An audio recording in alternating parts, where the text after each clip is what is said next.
What's up, guys? Holding Alice with you here, bringing you That Time I Got Reincarnated as a Slime anime review, episode 14. This episode was real good. It got me caught up in all my feels. Got me angry, got me happy, got me sad, got me worrying. It was one of those episodes that it was just really well rounded, but it still kept the good action scenes that it had in the past, but even better. It continues where it left off in last episode 13 with the army, being confronted.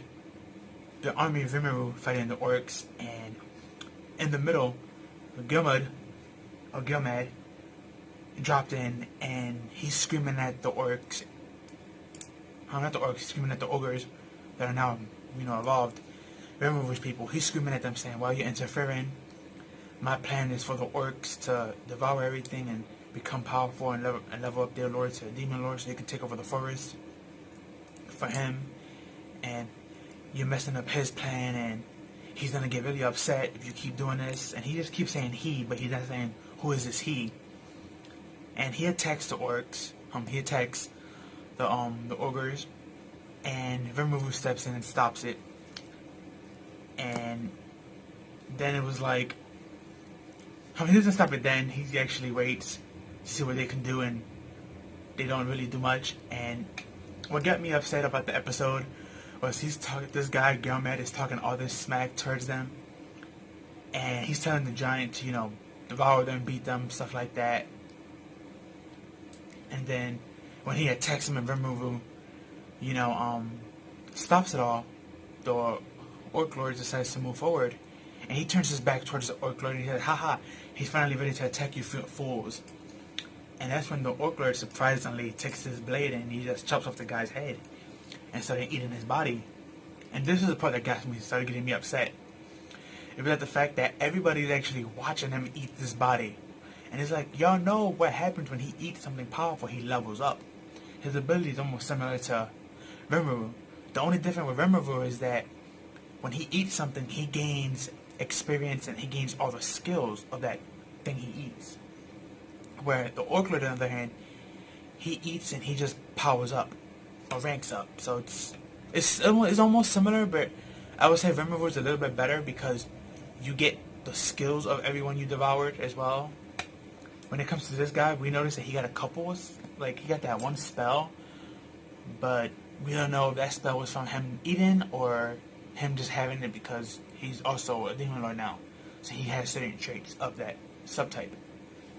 But that got me upset. It's like nobody stopped him. It's like, really? Yeah, this is one of the main problems I have with anime is like when the enemy starts to power up and make their plan is like sometimes the main protagonist or the good guys will just wait and see what happens. It's like, why? That makes no sense. I mean, realistically, but it is anime at the end of the day, but it was still funny. Not funny, but it was still upsetting to see that. And then everyone decided to finally attack him after he evolved. And their attacks really couldn't do nothing to him. And then he used the same attack that Gilmad did to them. But this time, Rimuru has to step in again and save him. And he was like, "I got this." And then they started fighting. And Rimuru just seemed like very impressive.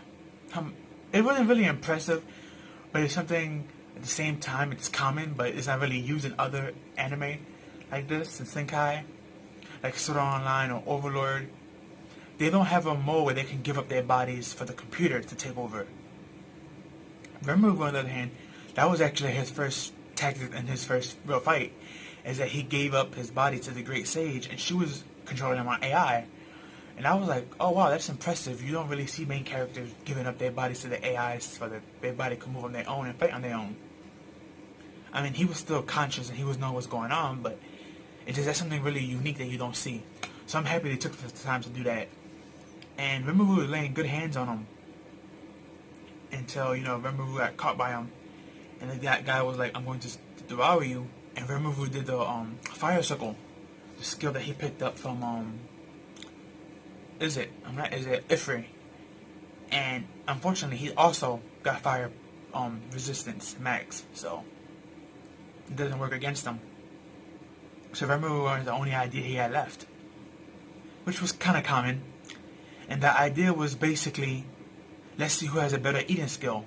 My predator versus your Orc Lord stir of skill. Let's see what's better. So they just went back and forth with this eating battle, and like the orc is trying to rip him off him, but every time he tries to rip off like a Rimuru, he just keeps regenerating and keep making more of himself to surround him, and started eating his body from the inside out. And it was just a battle of like eating and eating. And then they get sad because we see the Orc Lord's memory of before he became an Orc Lord. And we also know his name now too.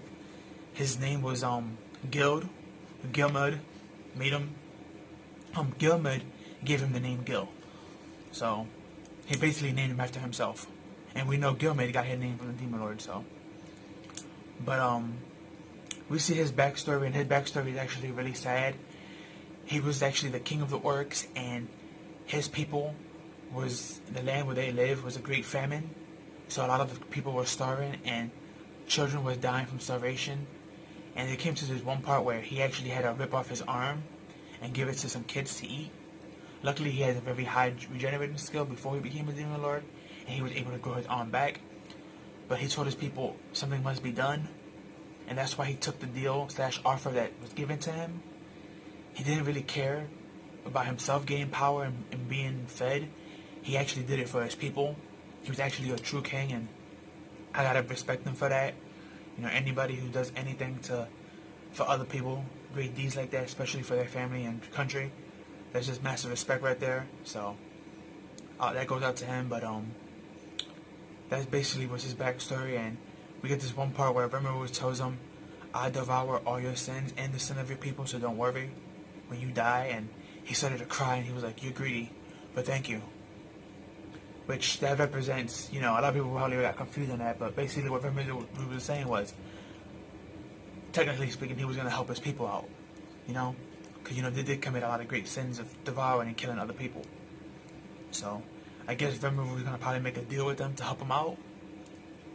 I mean, the next episode is called The Great Forest, Java, The Alliance. So I wouldn't be surprised if like everyone that lives in that forest is going to be allied under Rimuru, and probably even the orcs themselves, so they won't be famine, since Rimuru didn't make that promise to the king. But after that, Rimuru just asked the Great Sage, is he dead now? And after a good couple of hours of them devouring each other, Rimuru of course came on top. It was the next morning, dawn, and he came out of his body, slime body that he had, and he turned back to human, and he came down, and everybody was happy. But the orcs, they were sad because they lost their king, but they were sadder. They were sad. They were happy and sad. It's kind of confusing because, yeah, they lost the battle and they lost their king, but at the same time, they don't have the starve ability no more on them because their king who had it died, and that was careless. They needed him to keep having it, so I guess you could say they're back to normal now. Still beefed up from what they did before, but not as they won't be able to continue to grow that way. So now they have to find a new way to grow and feed their people. But like I said, Rimuru was most likely going to help them on that part, so can't wait to see what happens next episode. But yeah, this was episode 14 of That Time I Got Reincarnated as a Slime. Very good episode. It got you caught up in your feels most likely in every part. Sad, happy, mad, anticipating, all that. It's like this episode had everything.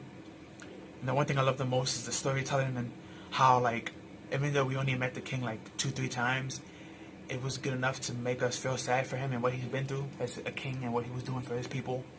He was very honorable, very likable character. It's sad that he couldn't get his original body and mind back, because I think he would have been a good ally to the, you know, slime, Rimuru, but his right-hand man is there, so he'll probably take up for that mantle. But, yeah, this was a great episode, but leave down below your comments and opinions. Tell me what you liked about the episode and what you're anticipating. Like, comment, and share with your family and friends. Don't forget to hit the notification bell to get more, because sometimes YouTube won't give you the notification of the people you subscribe to if that bell is not clicked. That's just their new rhythm. So yeah, but that's all I have for you guys today, and I'll catch you on the next one. Peace. Have a good one.